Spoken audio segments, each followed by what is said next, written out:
US Iran के अंदर में जो दूसरे दौर की वार्ता है उस पर बने हुए असमंजस के साथ, चूंकि दोनों ही पार्टियां हालांकि चाहती जरूर हैं कि शांति हो, लेकिन अपनी अपनी कंडीशंस के साथ। अब ना अमेरिका झुकने के लिए तैयार है और ना ही ईरान झुकने के लिए तैयार है। बार बार स्टेटमेंट्स का बदलना, बार बार ट्रंप का अपने बातों से मुकर जाना, वो कहीं ना कहीं बाजार के अंदर में जो कॉन्फिडेंस था उसके ऊपर पे सीधा प्रहार करता हुआ दिखाई देता है।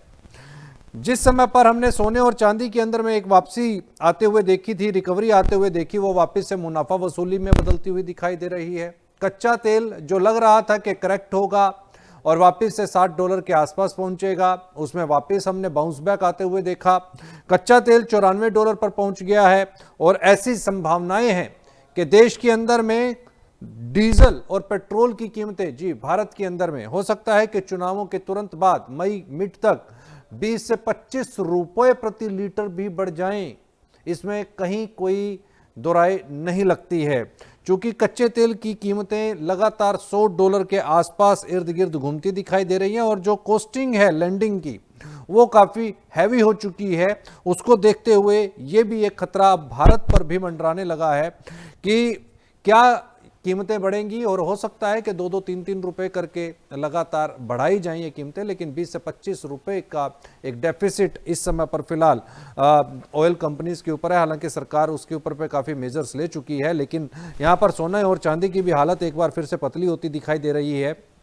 सोना $4700 पर और चांदी की अगर हम बात कर लें तो $76 के नीचे। इस पर बातचीत करने के लिए हमारे साथ में अजय केडिया जी हैं। आप डायरेक्टर हैं केडिया कमोडिटीज से और सीनियर कमोडिटी एनालिस्ट हैं। स्वागत है अजय जी। अजय जी, ट्रंप क्या किया जाए, ना तो निगलते बनता है ना उगलते बनता है और निवेशकों की जान जो है वो हलक पर अटक करके रह गई है।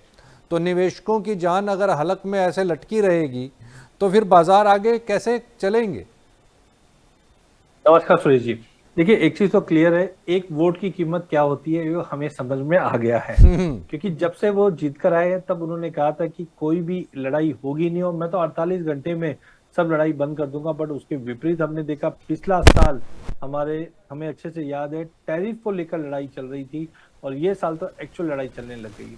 दूसरा, उनके मूड को पकड़ना बहुत डिफिकल्ट है, क्योंकि 2 दिन पहले उन्होंने कहा था कि कोई सीज फायर में एक्सटेंशन नहीं होने वाला है और हम इसको करके दिखाएंगे। और आज हम देखते हैं कि एक तरह का मुझे लगता है अनडेफिनेट ये सीज फायर हो चुका है।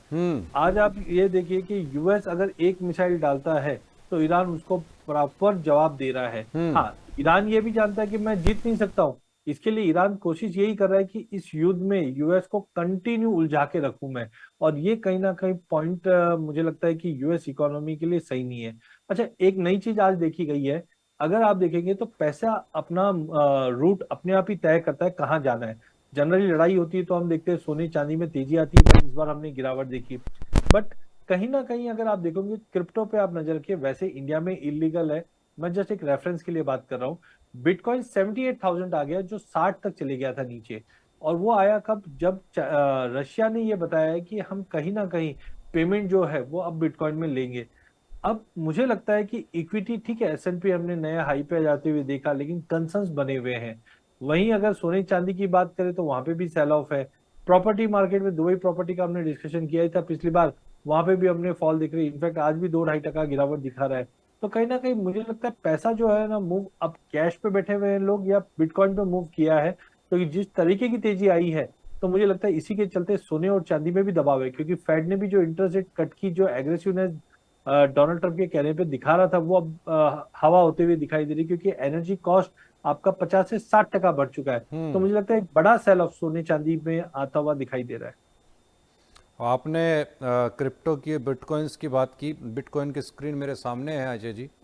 तकरीबन तकरीबन 60,000 पर बिटकॉइन इस साल का, अगर एक साल का अगर हम लेकर के चलें लोएस्ट और हाईएस्ट प्राइस, तो तकरीबन 60,187 लोएस्ट रहा और 1,26,186 रुपये जो है वो हाईएस्ट टॉप हमने देखा। लेकिन आज की अगर हम बात कर लें तो आज 77,500 के आसपास में, 800 के आसपास माफ कीजिएगा, ये कारोबार करता हुआ दिखाई दे रहा है।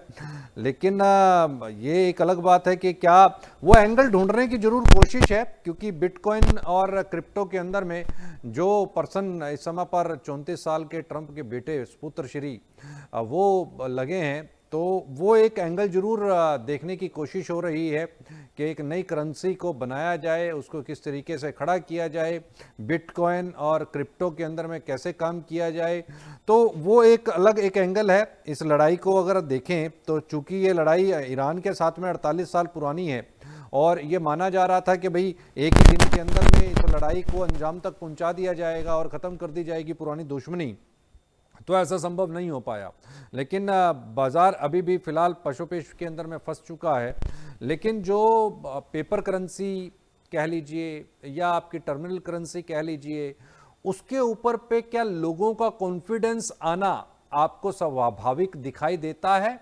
क्या आपको लगता है कि करेंसी तो सोना ही है और सोना जो है वो हमेशा चमका है और चमक अपनी बरकरार रखेगा, चाहे क्रिप्टो आ जाए कुछ समय के लिए, क्रिप्टो के अंदर में, बिटकॉइंस के अंदर में निश्चित तौर के ऊपर पे एक मोमेंटम देखने को मिल सकता है, लेकिन वो आप सोने की जगह ले लेगा, शायद ऐसा संभव नहीं है।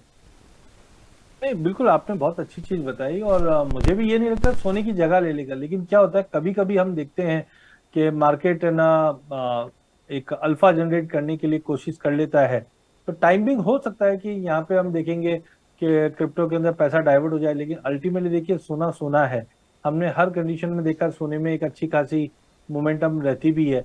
और अच्छा, एक मैं आपको रेफरेंस देता हूँ 2022 का, आप ध्यान दीजिए। जब 2022 में 1 मार्च 2022 को लड़ाई स्टार्ट हुई थी, तो ऐसे टाइम पे सोने में गिरावट आई थी।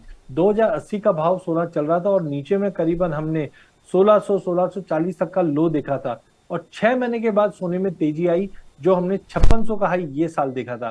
तो हो सकता है ये लड़ाई के चलते जो सेल ऑफ हमने बाकी जगह देखा, तो सोने चांदी पे उसी की तरह से अगले 2-4 महीना मार्केट या तो टाइम करेक्शन में या एक रेंज में रहेगा या गिरावट वाला रहेगा। लेकिन हाँ, सोने में मुझे एक बड़ी तेजी की तैयारी होते हुए दिखाई दे रही, जो 6,000-7,000 डॉलर भी तोड़ दे, बट उसको 2-2.5 साल लगेगा। लेकिन वो सब अक्टूबर के बाद मुझे लगता है होता हुआ दिखाई देगा।